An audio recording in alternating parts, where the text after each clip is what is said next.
Notre Dieu est un Dieu qui récompense la fidélité. Je vais commencer cette exhortation en vous racontant une histoire. C'est une histoire d'un ingénieur qui a embauché un maçon pour s'occuper de ses affaires. C'est un ingénieur en bâtiment et il a pris avec lui un contremaître, un maçon, pour l'aider à construire des maisons. Et cet ingénieur-là, il avait la réputation de construire, en tout cas des maisons de très grande qualité. Il prenait le temps de construire de belles maisons, avec de bons matériels. Il ne prenait pas du matériel pacotille, il ne prenait pas du matériel insignifiant, mais quand il veut construire des maisons, il prend le bon fer, il prend la bonne qualité de ciment, il fait de bons dosages, il ne triche pas dans les maisons qu'il construit. Et donc il a pris un maçon pour l'aider. Ce maçon est resté avec l'ingénieur. Ils ont construit de belles maisons. Des maisons de qualité. Des maisons solides. Ils faisaient de très belles maisons. Non seulement les maisons étaient belles, mais c'était des maisons de qualité. Quand il y a la pluie, la maison ne tombe pas. Quand il y a le vent, ces maisons ne tombent pas. Pourquoi? Parce qu'il y avait de la qualité dans la fondation jusqu'à toute la finition. Actuellement, ça chauffe parce que nous sommes en saison de pluie. Tout ce qui n'est pas de qualité, là, vous allez voir que ça va s'effondrer. Vous allez voir même que des immeubles peuvent tomber. Des maisons peuvent tomber. C'est dommage. Une maison qui n'est pas faite avec soin peut tomber. Une maison qui n'a pas de bonne fondation peut tomber. Mais cet ingénieur faisait des maisons qui ne tombent pas. Parce que la qualité y était. Et puisqu'il a travaillé longtemps avec ce maçon, il lui a appris à construire de bonnes maisons et des maisons de qualité. Et un jour, il a décidé quelque chose de surprenant. Il a décidé que le temps était venu de donner à son maçon entièrement la responsabilité de construire lui seul une maison, sans qu'il ne soit là. Et il a dit au maçon, voilà le budget. Et je voudrais que tu construises une maison. Je ne serai pas là pour surveiller ton travail, mais construis une maison de qualité comme on l'a toujours fait, comme ce que je t'ai montré. Et donc le maçon était content parce que pour la première fois, son patron ingénieur en bâtiment lui donnait l'occasion de faire ses preuves en construisant lui seul une maison sans qu'il ne soit là pour regarder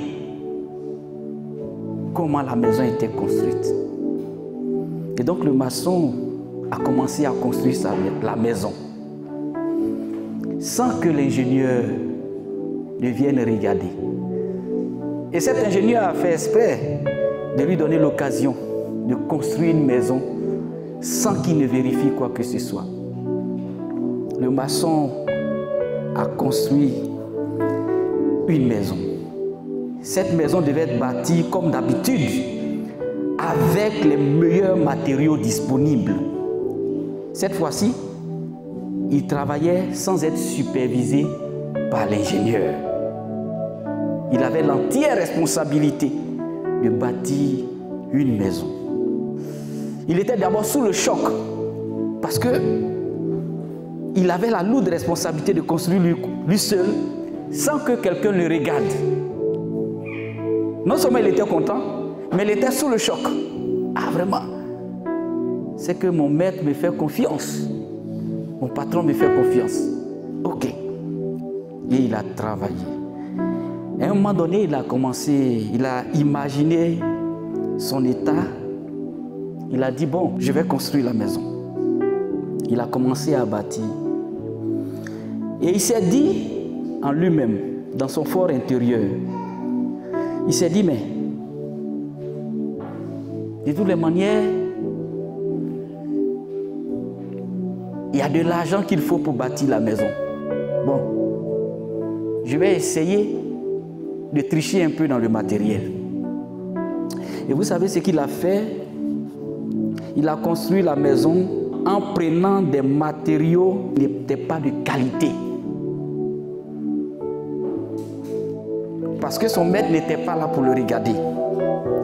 Il s'est dit en lui-même, de toutes les manières, c'est moi je sais ce que j'ai pris pour construire. C'est moi je sais la quantité de ciment que j'ai pris.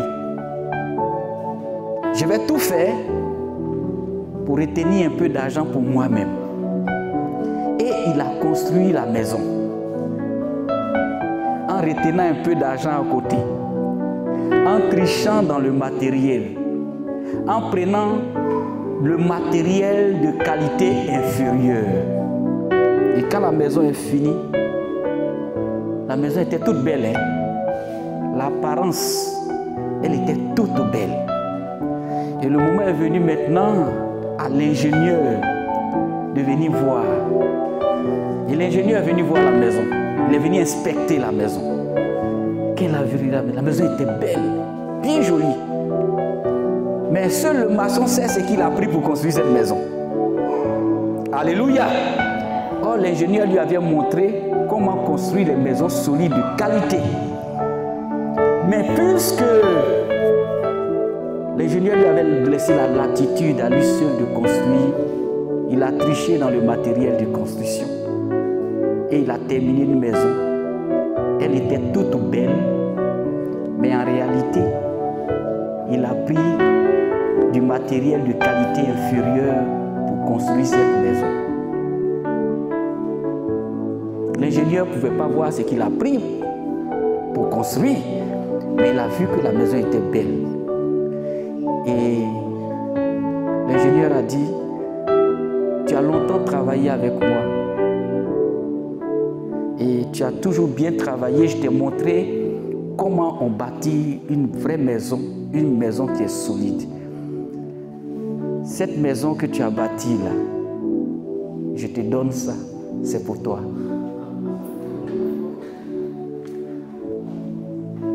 C'est pour toi. Ce que tu as construit là, c'est pour toi. La maison était pour lui. Il a construit une maison pacotille. Il a habillé ça en or. Ça brille de l'extérieur, mais lui-même il sait ce qu'il a mis en bas. Il a pris du faux ciment.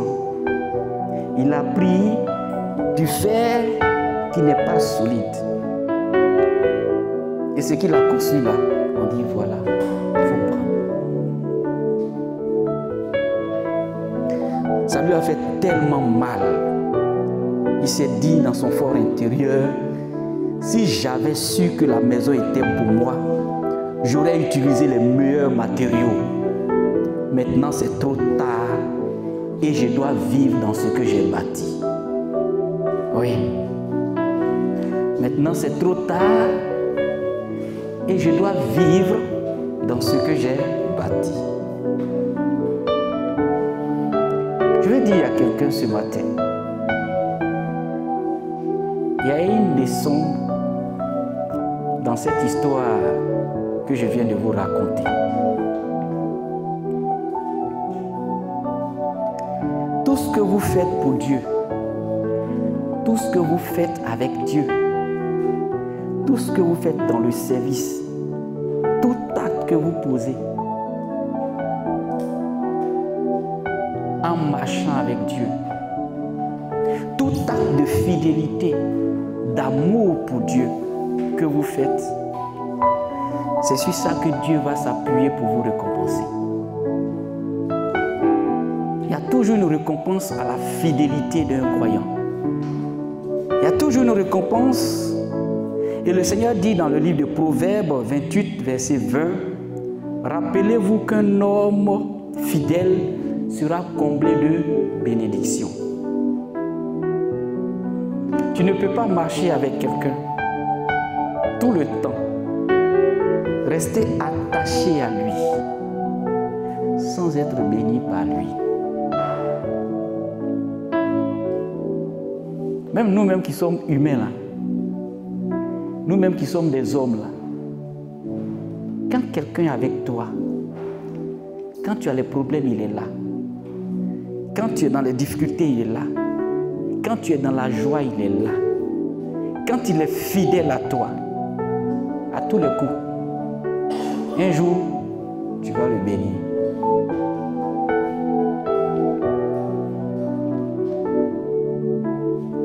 Vos amis,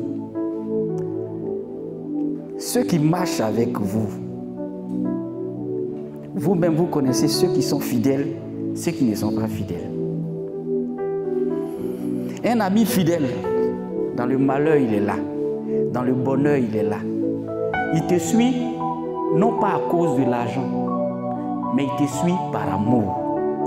La fidélité et son amour l'obligent à être avec toi, quels que soient les temps. Que ce soit le bonheur, que ce soit le malheur, il sera là pour pleurer avec toi, il sera là pour rire avec toi.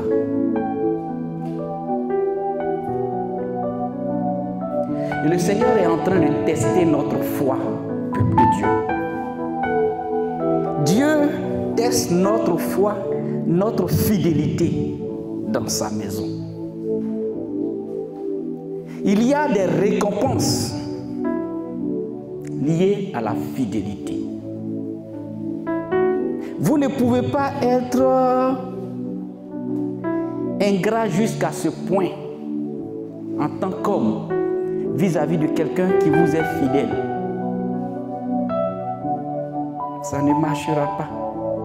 À plus forte raison, Dieu que nous servons tous.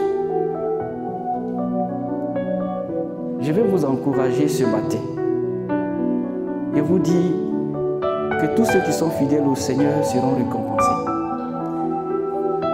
Et les récompenses de la fidélité, c'est d'abord l'approbation du maître. Vous voyez que ce maître-là, il a approuvé son maçon. Voilà pourquoi il lui a dit, cette fois-ci, tu as tellement construit de belles maisons avec moi. Je t'ai montré comment construire des maisons de qualité. Et quand on construit une maison, on ne triche pas avec le matériel. On prend toujours du matériel de qualité supérieure. Mais aujourd'hui, là, je te donne l'occasion de construire une maison. Toi seul. Je t'ai montré comment faire. Vas-y. Dieu nous donne l'occasion de construire une maison. Nous seuls. Dieu nous appelle à la tâche. Il nous a montré la voie. C'est à nous d'utiliser ce qu'il faut pour bâtir la maison de l'Éternel.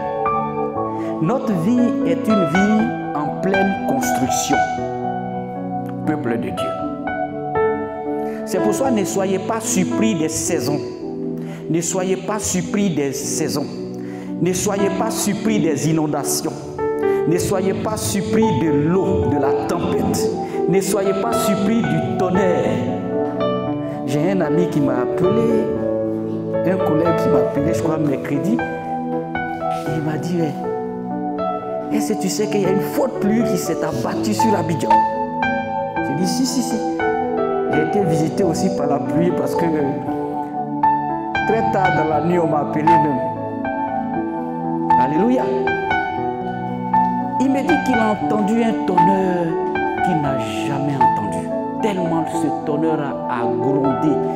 Et c'était vraiment très fort. Il dit, ah bon? Il était surpris. Ne soyons pas surpris.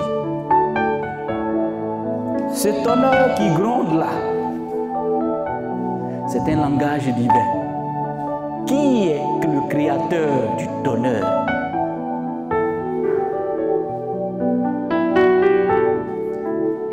gens ne veulent pas entendre Dieu, ils entendront le tonnerre que Dieu a créé.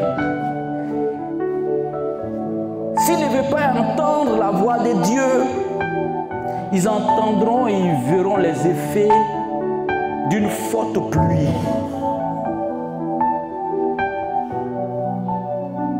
Mais le chrétien sera toujours stable, même quand il y a la pluie, ferme dans sa présence avec Dieu.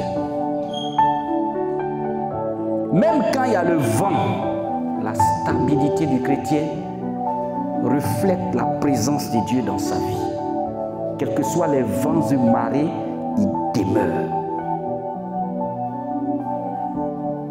C'est une image de notre vie spirituelle que nous voyons peut-être à travers la pluie. Beaucoup de choses ont été emportées.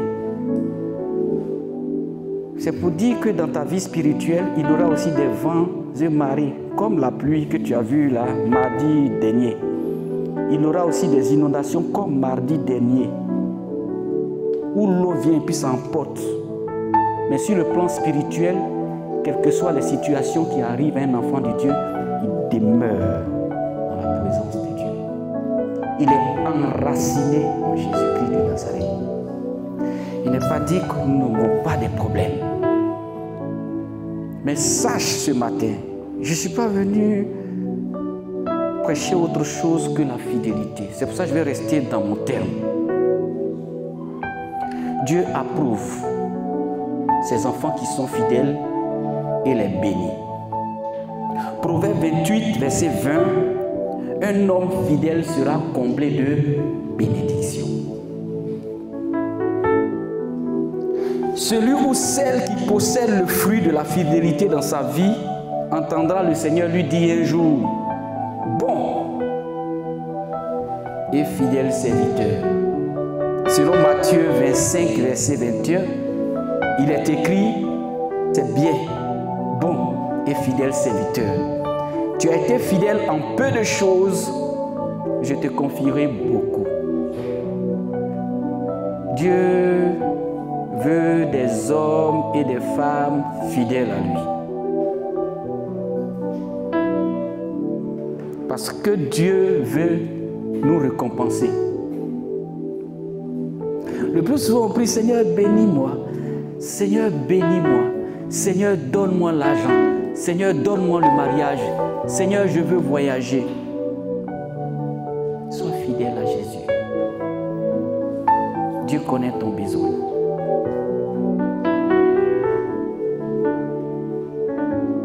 C'est la clé de ta bénédiction. Quand Dieu approuve la voix de quelqu'un, c'est parce que la personne a été fidèle à lui. Plusieurs exemples dans la Bible parlent de la fidélité des hommes comme vous et moi. Regardez l'exemple de Joseph. La Bible dit quoi? Joseph, il a été très grand, il fut un très grand chef et un serviteur de Dieu fidèle. Il a préféré aller en prison plutôt que d'être infidèle à son maître. Au lieu de désobéir à Dieu, il dit non, non, non, non, non, non, non. Potiphar, la femme de Potiphar, ce que tu me demandes là, je ne peux pas. Je préfère être fidèle à Dieu que de désobéir à mon Dieu. Il s'est accroché à ça. On l'a jeté en prison. Mais le récit de son admirable fidélité a commencé dans Genèse 37, s'est poursuivi jusqu'au chapitre 48 et en fin de compte, il est sorti de la prison. Est-ce qu'il est resté là-bas? Dis-le-moi. Dieu l'a fait sortir de la prison. Et où est-ce que Dieu l'a positionné pour le récompenser? Dans la cour des grands. Il est devenu premier ministre d'Égypte. C'est parce qu'il a été fidèle. Dieu a approuvé et Dieu l'a récompensé. Il aurait pu dire: oh, c'est l'occasion pour moi. Voici une opportunité. La femme de mon patron veut de moi. Ah là là là là là là, je vais changer de grade. Je couche avec elle aujourd'hui et demain je ne suis plus boy. Peut-être que je serai président ou bien premier responsable après mon patron. Mais il n'a pas regardé à l'opportunité que le diable offrait. Il a préféré rester fidèle au Seigneur, obéir à la parole de Dieu. Quel que soit ce que ça allait le coûter, il a préféré aller en prison plutôt que d'être infidèle. Et il a été récompensé par la suite. Prenez l'exemple de Josué. Josué fut choisi pour conduire les Israélites en terre promise. Et parce qu'il était fidèle et digne de confiance. Dieu porte son choix toujours sur ceux qui sont fidèles. Quand Dieu t'approuve, il regarde à ta fidélité. Dieu est fidèle. Voilà pourquoi il récompense la fidélité de son peuple. Mais ce n'est pas facile d'être fidèle. Hein? Ce n'est pas du tout facile d'être fidèle. C'est pour cela ceux qui sont fidèles, ils sont récompensés. Parce que tout le monde ne peut pas être fidèle. La fidélité, il faut avoir du cran, il faut avoir du caractère. Il faut être fort. Il faut être un homme de prière pour résister face à la tentation. Parce qu'on est tenté par des choses même qui peuvent être viles. Des petites choses peuvent nous tenter. Et puis on peut manquer notre destinée glorieuse à cause de ces petites choses qui peuvent nous arracher l'esprit de fidélité que nous avons reçu de Dieu. C'est pas facile, mais nous devons être focalisés sur Jésus dans notre marche avec le Seigneur. Dieu récompense la fidélité de ses serviteurs. Celui qui possède le fruit de la fidélité dans sa vie va entendre une fois le Seigneur lui dire: c'est bien, bon et fidèle serviteur, entre dans la joie de ton maître. Si tu veux entendre un jour cette voix où Dieu te dit: bon et fidèle serviteur, entre dans la joie de ton maître, sois fidèle. Tous ceux qui ont été fidèles dans leur marche avec Dieu ont une fois entendu cette voix. C'est une promesse de Dieu, mais une promesse qui est liée aux personnes qui restent attachées à Jésus, quelles que soient les situations, quels que soient les vents, quel que soit l'environnement, ils demeurent avec Jésus, ils marchent avec Jésus. De la même manière que vous, hommes, vous pouvez récompenser une personne qui est fidèle à vous. Quelle fidélité! C'est-à-dire quand tu es fidèle, il y a des choses, c'est un attachement, une loyauté. Nous, chrétiens, là, nous devons être fidèles à Dieu. Si on veut être récompensé un jour, là, restons attachés à Jésus.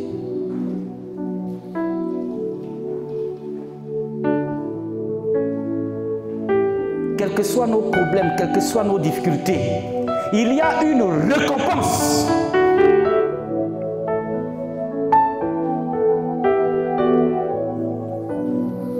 Tu n'as pas encore entendu cette phrase: bon et fidèle serviteur, entre dans la joie de ton maître. Mais une fois tu vas l'entendre, demeure seulement accroché à Jésus.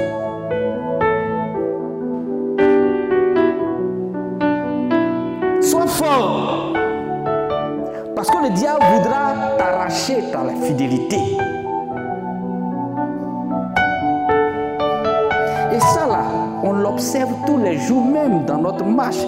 Regardez combien de fois, si quelqu'un peut s'asseoir un jour comme ça, et puis faire dans l'année à combien de jours? Il y a 360 jours, 365 jours dans une année.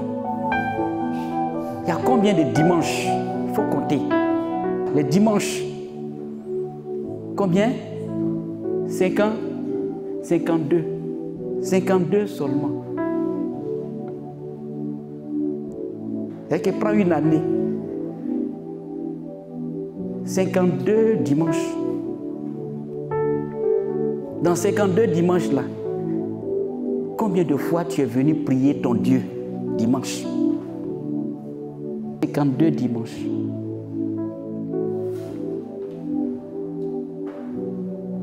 Tu as consacré combien dans l'année là à Dieu?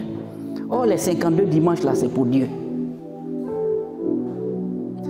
En venant dans la présence de Dieu là, toi-même là, les actes que tu poses là, Dieu va étudier, va dire ça c'est pour toi.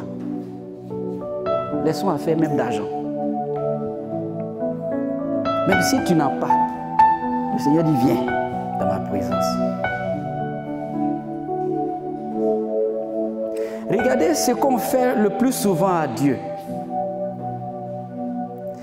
Et imaginez-vous demain, le Seigneur va dire ce que tu as fait là, c'était pour toi, prends. Si tu as été médiocre, ta médiocrité là, c'était pour toi. Si tu as été excellent, oh, le travail excellent que tu as fait là, c'était pour toi. C'est pour ça que le Seigneur a dit dans sa parole, on ne se moque pas de Dieu. Ce qu'un homme aura sémé, il le moissonnera aussi. Je vais dire à quelqu'un ce matin, quand tu travailles avec Dieu là, tu travailles pour toi-même.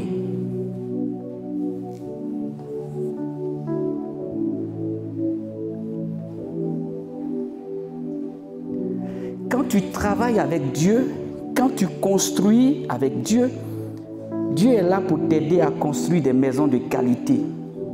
Mais ce que tu es en train de construire là, parfois Dieu dit, continue, je t'observe. Si tu triches dedans, ça va te revenir. Si tu n'as pas triché aussi dedans, ça sera aussi pour toi. Regardez ce maçon.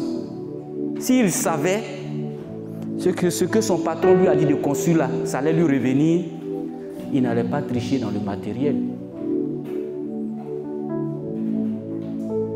Parce que personne parmi vous, parmi nous, ne peut construire une maison par coquille. Parce qu'on sait que quand il n'y a plus là, Abidjan là même là, est sous les eaux.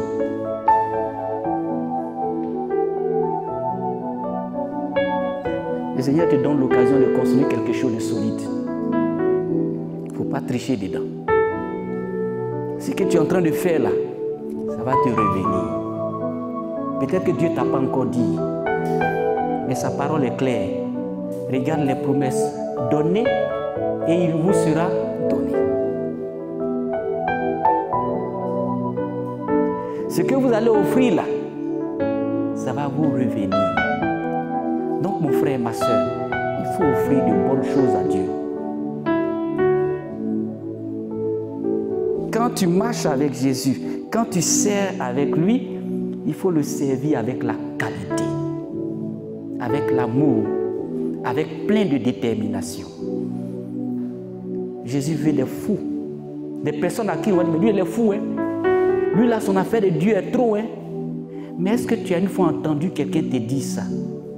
La Bible dit, si tu n'es ni chaud ni froid, je te vomirai de ma bouche. Cherchons les récompenses.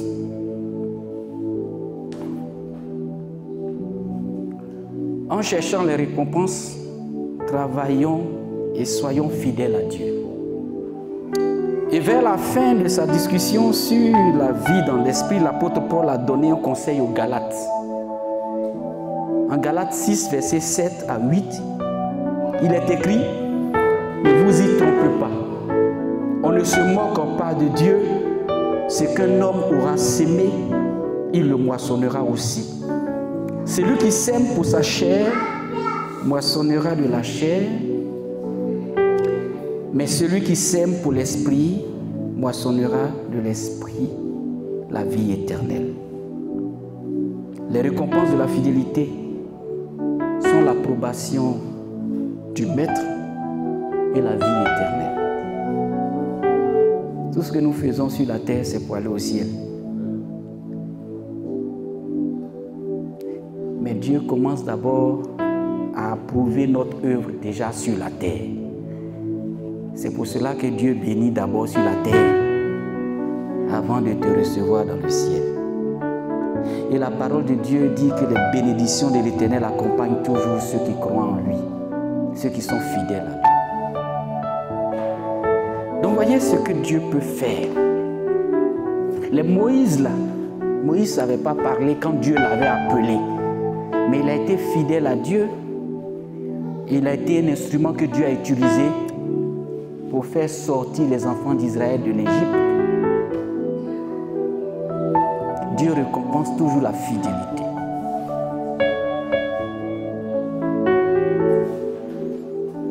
Moi, je préfère être fidèle au Seigneur et puis avoir ma part aussi sur la terre ici. Est-ce que tu as compris? Dieu, il ne sait pas tricher avec les gens. Il ne triche pas. Soyez seulement fidèles à Dieu. Prenez les choses de Dieu là au sérieux. J'ai toujours dit ici là, le service de Dieu ici là, où vous vous trouvez là, c'est un prétexte pour Dieu pour vous bénir. Regardez seulement. Ceux qui vont être fidèles là, au service de Dieu là, ils vont voir ce que Dieu va faire dans leur vie. Quand vous êtes en train de faire une bonne chose, demeurez ferme. Parce que quand tu es en train de faire de bonnes choses là, le diable vient aussi pour te décourager. Ça, c'est sa stratégie. Parfois même des paroles même de tes frères, de tes sœurs vont te décourager. Ça, c'est la stratégie du diable. Il peut utiliser même des paroles des personnes qui sont proches de toi pour te décourager. Mais n'écoute pas la voix du diable. Parce que le diable utilise aussi la bouche des frères, des sœurs, soit pour te décourager. Écoute la voix de Dieu. Regarde les promesses qui sont liées à la fidélité et attends-toi à Dieu dans ta vie. Dieu n'abandonne jamais ceux qui sont fidèles à lui. Le Seigneur approuve toujours les voies de ceux qui sont fidèles. Il est béni et la plus grande bénédiction qui les attend, c'est la vie éternelle. Quand il dit « entre dans la joie de ton maître », c'est une vie éternelle. Donc, qu'est-ce qu'il y a encore de plus merveilleux si ce n'est pas la vie éternelle que le Seigneur a promis à ceux qui sont fidèles?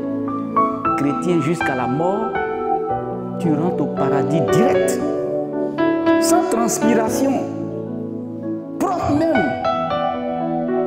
Tu rentres au ciel direct quand tu meurs. Parce que nous tous là, on va partir un jour. Plus on avance en âge, plus on est proche de la mort. Est-ce que quand on va arriver là-bas, le Seigneur sera là pour nous accueillir et dit « entre dans la joie de ton maître » ou bien même tu ne peux même pas avoir accès parce que la porte est hermétiquement fermée et celle qui est ouverte, l'enfer. Sois fidèle. Sois fidèle en même temps. Si tu veux être béni sur la terre et puis entrer au ciel, sois fidèle en même temps. Sois fidèle. Ne compromets pas ta vie. Le sorcier ne peut pas te bénir. Le marabout ne peut pas te bénir. Il ne peut pas ouvrir une porte durable dans ta vie. Les raccourcis ne peuvent pas ouvrir des portes durables dans ta vie. Tu auras des clichés de bénédiction, des choses temporaires. Mais la vraie bénédiction, c'est celle qui vient de Dieu.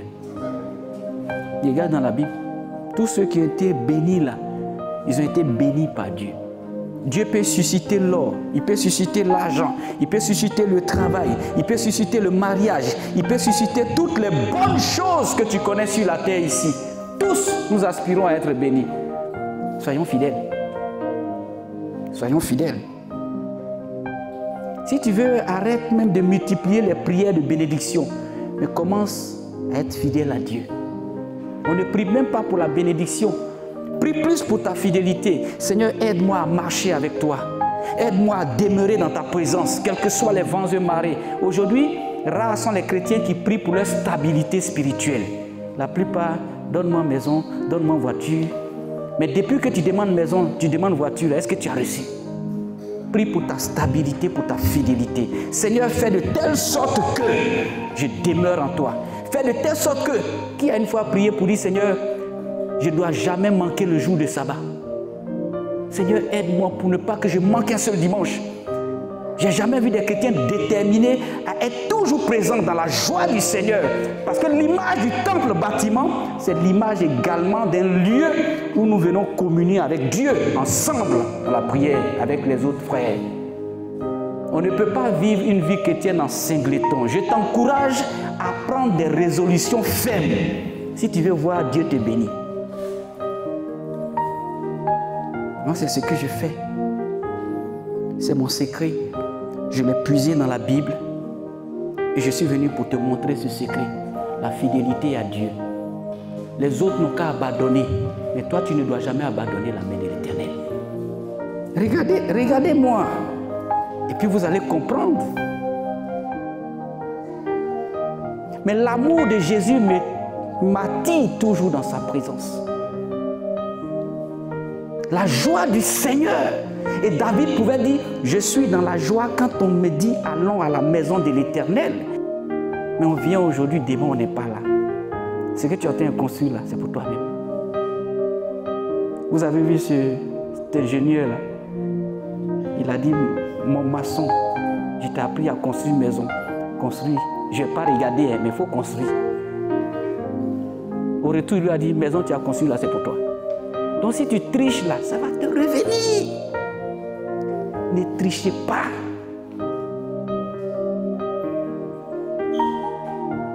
Est-ce que vous m'entendez, peuple de Dieu? Ne trichez pas avec les choses de Dieu. Si vous avez la possibilité de vous donner à fond, donnez-vous à fond dans Dieu.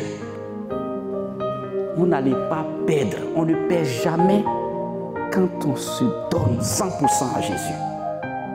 Dans votre travail, dans votre maison, dans votre vie chrétienne, dans votre foyer, donnez-vous à fond. Même si vous avez un mari difficile, soyez à fond.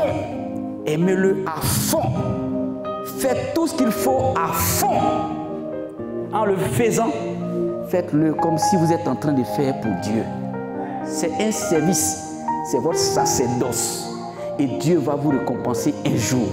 Ce mot-là, cette phrase-là, à tous les coups, tous ceux qui sont fidèles l'ont entendu un jour sur leur chemin, où Dieu dit, bon et fidèle serviteur. C'est une phrase qui résonne en toi-même. Mais il faut qu'on sache que je suis pasteur. Après, je précise ça auprès des autorités pour honorer mon Dieu qui m'a mandaté et qui m'a permis de faire cette belle prestation. Si Jésus est Seigneur, tes récompenses là vont se multiplier comme ça. Est-ce que tu as entendu? À chaque étape de ta vie, il faut que tu marques la différence. Même quand les gens sont en train de t'acclamer, dis-leur, celui qui vient de parler là, je suis serviteur de Dieu. Je suis chrétien. Ah oui, c'est maintenant qu'on comprend. Quand on est en train de me féliciter, merci beaucoup. Ah vraiment merci. Merci pour les félicitations. Je suis un homme de Dieu aussi. Waouh. Ça c'est la cerise sur le gâteau. Quand on t'applaudit, dis-leur, rends gloire à Jésus. Il faut que ceux qui t'applaudissent sachent que tu es chrétien. On vous applaudit parfois et puis vous passez comme... Mais tu as fait une bonne action. Dis à la personne que tu es chrétien. Quand tu rentres dans un magasin par exemple, les gens se trompent, on te donne plus de monnaie. Et puis tu reviens, tu donnes la monnaie. La personne est étonnée. Ah, j'avais payé, mais vous devez me donner 2000 francs, vous m'avez donné 5000 francs. Je ramène ça parce que c'est 2000 francs de monnaie que vous devez rendre. Mais vous m'avez remis 5000 francs. Et puis la personne te regarde. Ah, vraiment? Merci, monsieur. Mais dis-lui que tu es chrétien. Dis à ce gérant-là que tu es chrétien. Et Et c'est l'Esprit de Dieu. Quand tu fais ça, tu glorifies Jésus. On ne va pas me féliciter, m'applaudir, et puis je n'ai pas déclaré mon identité spirituelle. On ne joue pas avec Dieu. Prenez-le au sérieux. Il est tellement sérieux et il vous respecte, il vous prend tellement au sérieux, vous avez de la valeur aux yeux de Dieu. Ne dites pas, moi je n'ai rien, je ne peux rien. Tu n'as rien, mais Dieu a mis en toi de grandes choses. Est-ce que tu sais que toi-même, Dieu peut t'utiliser pour prier pour un président de la République? Est-ce que tu le sais?